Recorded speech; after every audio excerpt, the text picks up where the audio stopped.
to make you smile. Come relax and chat with Glendora for a while. Okay, your camera's on. Hi everybody. We have here two young ladies who are enterprising enough to start their own business. Tell us, girls, the proper name that is on your DBA. Vanity Studio LLC. We're located downtown Stamford, Connecticut at 225 Atlantic Street.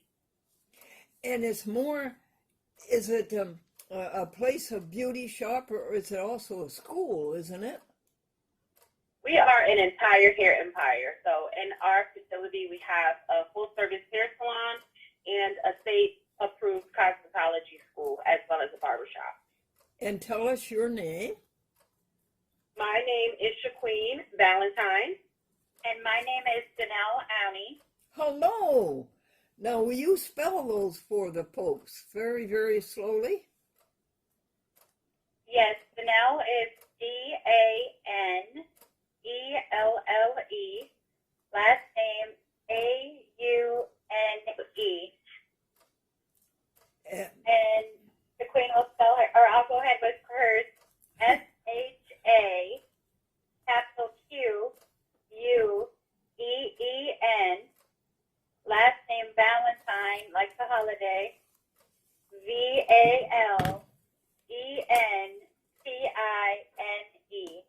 Valentine, like I love it. Now, I am so interested in this. I'm going to do this interview backwards. I'm going to start with, it must be a tremendous amount of fun to own your own studio. Absolutely. It's very rewarding, but of course, lots of work. Tell me some of the most fun parts. Well, we get to run a business together. Danelle and I are not only business partners, but we're best friends. She was the maid of honor in my wedding. Oh, really? Yes. So the outside of our professional relationship, we are besties. That's my best friend. And how did you meet each other? How did the two of you meet? So about 14 years ago, maybe, we met working at Regis Hair Salon, which is a mall salon located here in Stamford, Connecticut. Danelle was already working at Regis when I arrived, and we pretty much hit it off from there. Yep. And Turn it the other way. okay, Nope, keep going. One more. There you go. there we go. And when did you all of a sudden start to say, gee, wouldn't it be nice if we started a school? And wouldn't it be nice if we had our own printer enterprise? When was that? I think for me, working in salons that were owned by other individuals, It's backwards. made me feel really restrained. Obviously, as an artist, I have a No, really it's free backwards. spirit, You and can't I see like the to dress picture. the way I like to dress. I want to express myself the way I organically would like to do so. And working in a lot of these corporate-based salons, I felt very trapped. And for me personally, I wanted to experience the freedom of just the independence that comes with being a salon owner or just an entrepreneur in general. Dee? Yes, I think, I had a lot of negative management and supervisors, and I just was wanting to create a place that was my own. That's nice. So that I could, be in control of just the overall vibe of the place, and the ways I wanted people to work for me to be treated how I thought people should be treated. Oh, and that's right. Did you know that? I think we kind of ended up merging our two thoughts together, and we're able to create Vanity Studio. It's really different than any other salon in our area. Tell us how it's so different from anything else in the area. Well, for one thing, everybody is welcome in our salon space. We have anybody from, stay-at-home mom to corporate America. We have a hair bar, so we sell a lot of hair extensions that are suitable for all hair types. And along with the school and the salon, we make sure that we give education to doing all types of hair types, from silky straight to very curly. So everybody is able to get service in the salon, and all of our students learn about all textures and facets of hair, not just the hair that they have, but the hair that any potential client could have. Yes. Did you know there's 3 ways men can wear their hair? Either parted, or unparted, or departed. Yes, you Now, put it as right. Which one? Which one is which? You're holding up your beautiful picture. Which one is which? That's the picture I'm of the them. blonde. I am the black girl. Queen Valentine. And which one is that now? Who is the blonde? Danelle. And who is the? Thank you, Amy. And who is the brunette? Shaqueen. There we are. What is the most satisfying thing about having such a lovely business? I think we get a lot of satisfaction from our clients. We have retained clients over the years to where, we've seen them get married, we've seen them have kids and build into their life where we get to be able to be part of their success story. And especially when we've seen them, maybe struggle to finish college, and now they've really got a job that they like, or, interviewing and really get the promotion that they want, and things like that. Yeah. Oh, that's good. Oh, that's very good.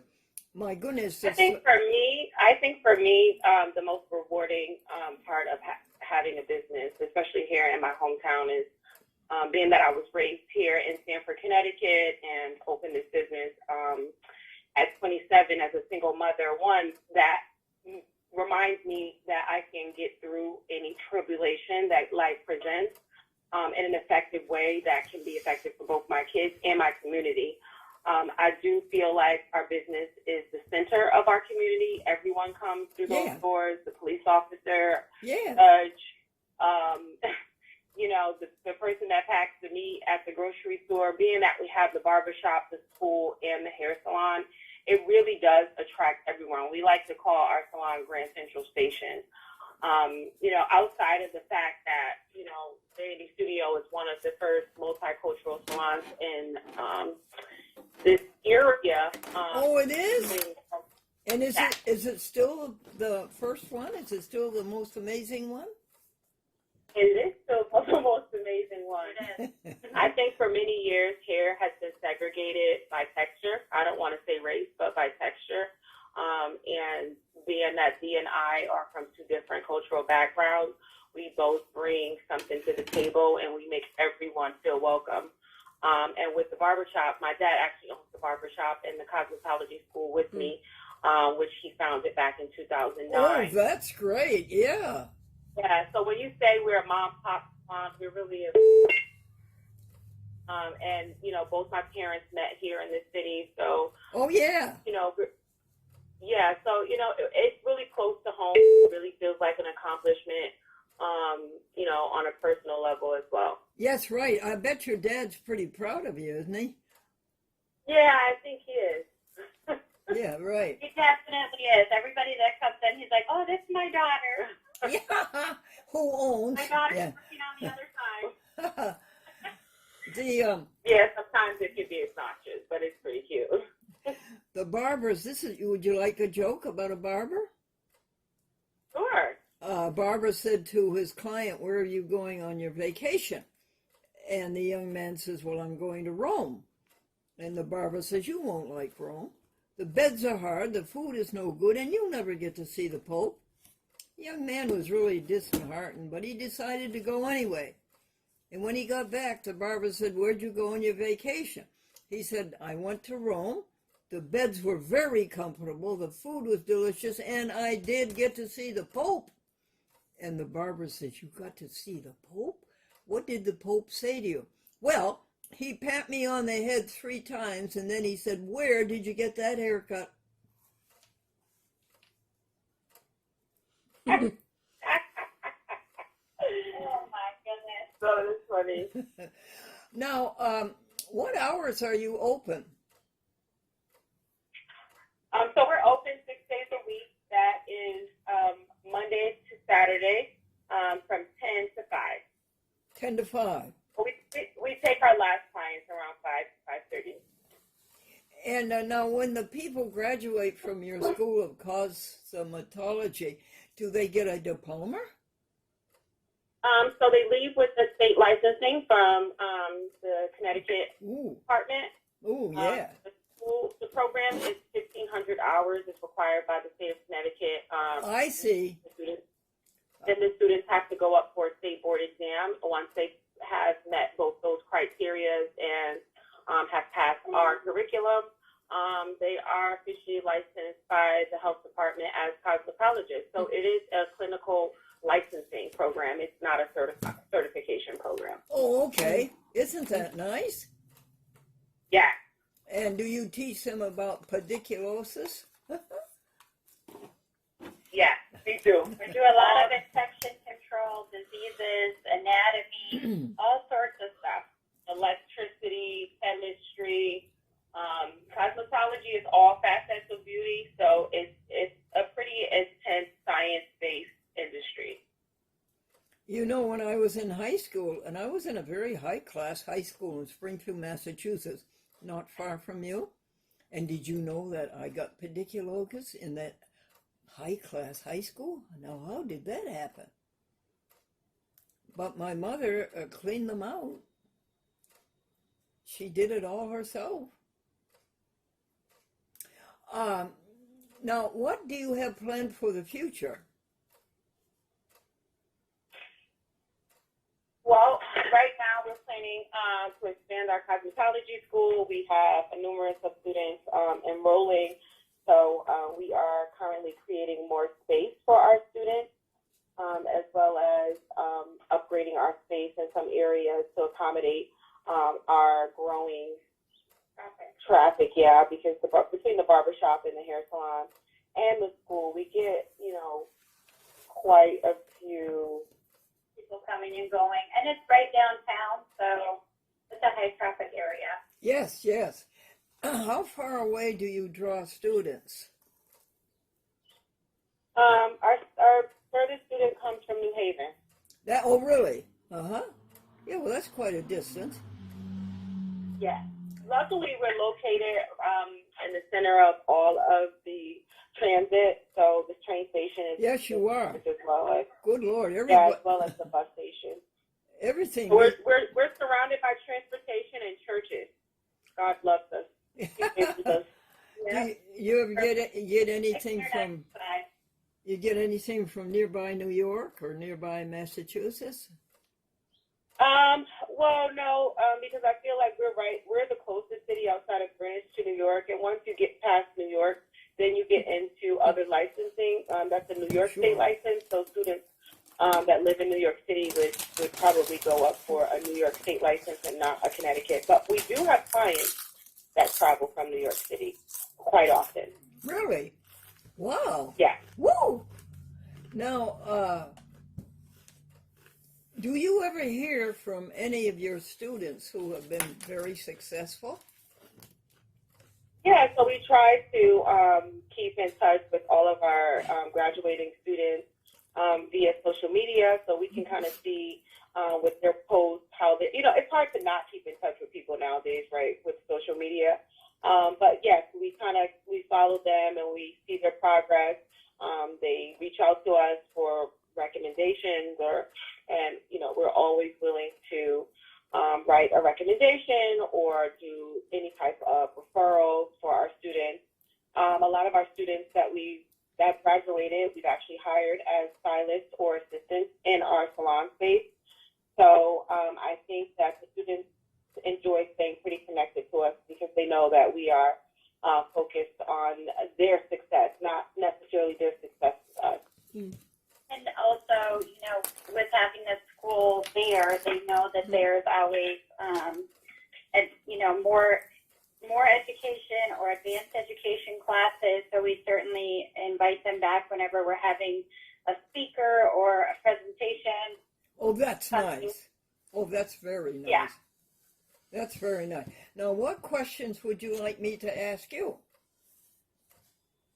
Can you have any questions you want me to ask you? This is what you call an upside down interview, where the interviewer asks you if you would like questions for the interviewer to ask you. You want me? Well, I can't think of any questions right now, but we're certainly glad you located us and reached out. Oh yeah, we're ecstatic about it, aren't we, How did you Amy? find out about Yeah. it? Well, I saw you on the internet.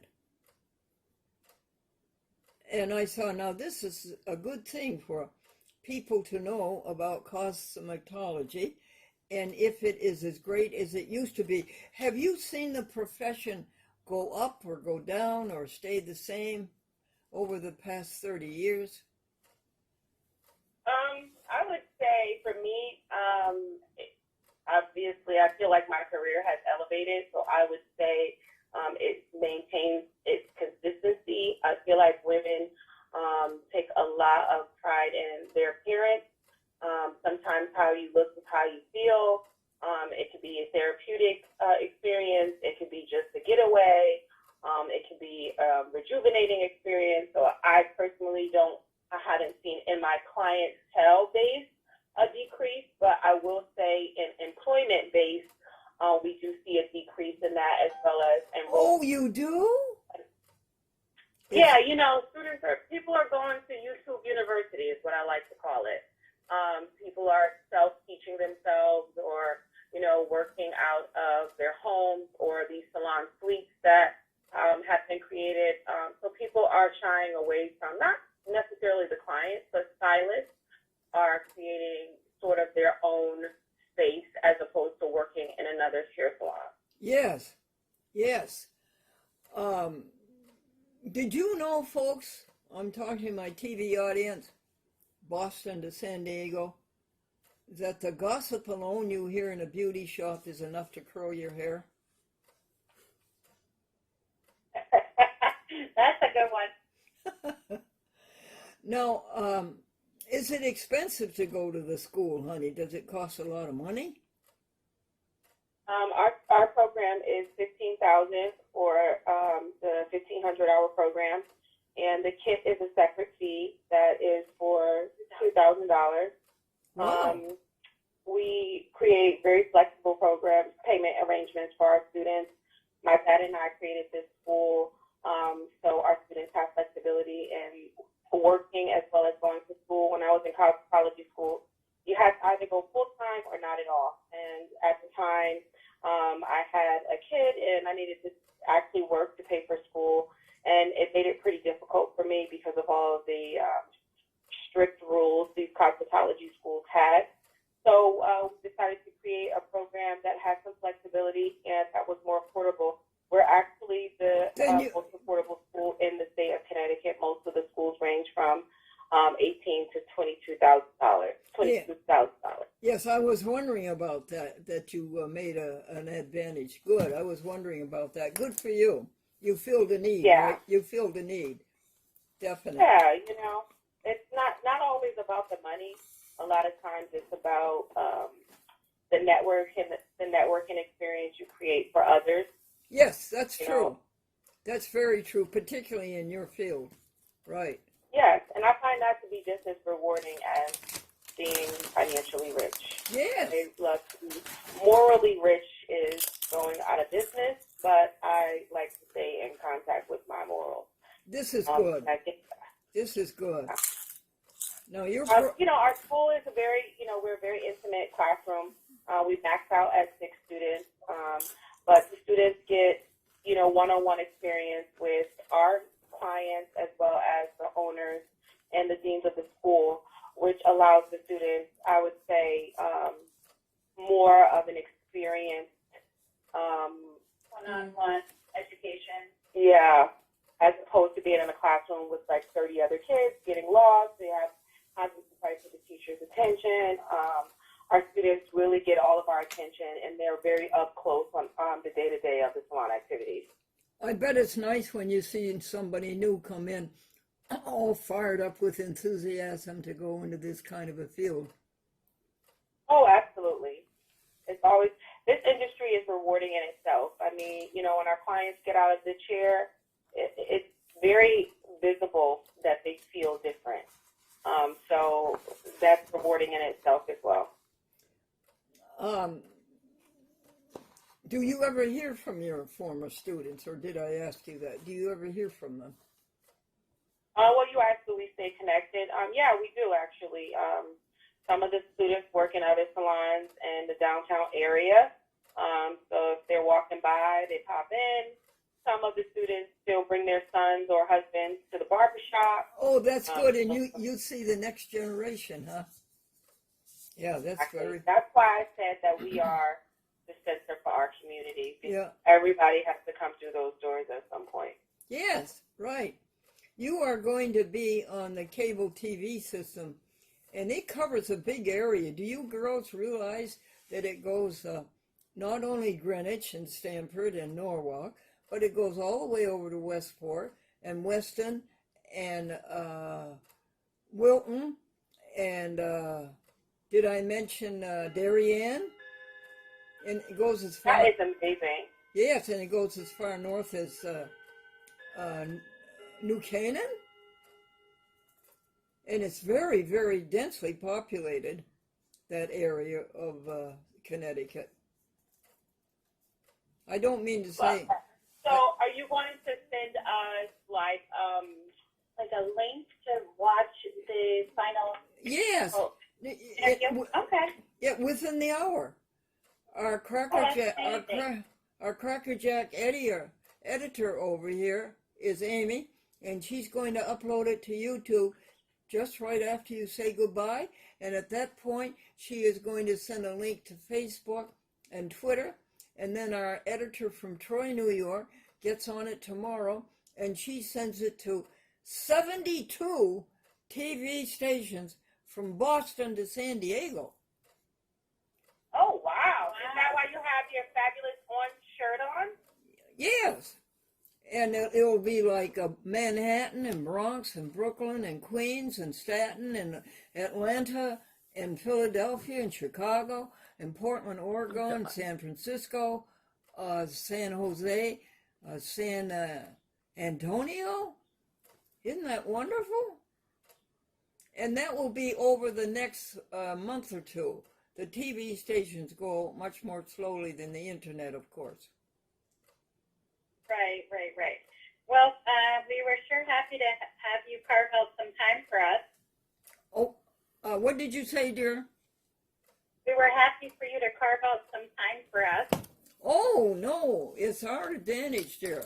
The whole thing of finding out what's going on in cosmetology today. I remember when... It's exciting. I remember during the Depression that it was so hard for people to start a business, a beauty school, because nobody had the money, you know. But now it's different. Yeah, so now it's different. Is there anything that you wanted to say? People won't feed themselves just so they look good. Everyone's in the business of looking good. Not so much feeling it, but looking good. Amy, did you have any questions for our friends? No. And how many minutes do we have left? We have 4 minutes left. Do you do a lot for male customers also? We do some on the salon side. A lot of the males, we kind of route over to the barbershop. Yeah. We have a really great experienced team of barbers that works over there. under their leader and owner of the barbershop, who's Mike Valentine. He's been barbering for, I don't even know how long, decades. All my life. Yeah. 30. Yeah, so at least almost 40 years, I would say. And he is just quite a guy. So he really has seen many generations of families in his chair. And it really, for him, it's really a community thing. Oh, good, good. Yeah. So Is there, we do get a lot of men come through, but a lot of times they're seeing more on the barbershop side than on the salon side. yeah, yes. Now, do you go to nursing homes? Do you have a branch that goes to nursing homes and helps people there with their hair? We don't go out of the salon as far as like having a contract or something with facilities, but above our space is a senior living apartment, and we do cater to them because it's kind of the neighborly thing to do. And we go upstairs, bring them down to their appointments and things like that to make sure they can get some socialization too from being in the salon. Oh, that's a lot of times they don't get out too much, but yeah, that's very nice because many of them are immobile. Yeah. That's right. And then the only other time we're really out of the salon would be to do like wedding parties or photo shoots, things like that. No, honey, I don't get that. What do you mean you do wedding parties? Well, so usually we will meet with the bride ahead of time, sometime between the engagement and the ceremony. Oh, okay. And a lot of people have, everything at different kinds of facilities. Hey, Google, stop. Oh, okay, that must be fun, huh? That must be fun, right? Travel to them, reasonable. so the day of they can be at their location and not worried about traffic or timing or anything like that. Do you know why the man kept playing his wedding videotape backwards? No. So he could see himself walk out of church a free man? I don't know how that marriage will work. Listen, girls. As long as you got your statement in, and what did you send for a proof of residency? Your license or your oil bill or what? Did you send a proof of residency, honey? Well, I would just send your license. That's the easiest thing. Our driver's license? Yeah, driver's license or a cable TV bill or a light bill or an oil bill. Anything that has your name and address. Just one of you. It doesn't have to be both of you. And that is for what? And that's for the cable company to know that you are a resident of their coverage area. Okay, got it. No, there's no money is to pass. I can't give you money and you cannot give me money. And they cannot make you a subscriber. And they just want to know that you are a resident of Optimum, of that area. Okay. That's right. Public access is highly regulated. It's controlled by federal law, state law, and municipal law. So we're okay. So just send in a proof of residency, okay? Okay, we'll email it to you.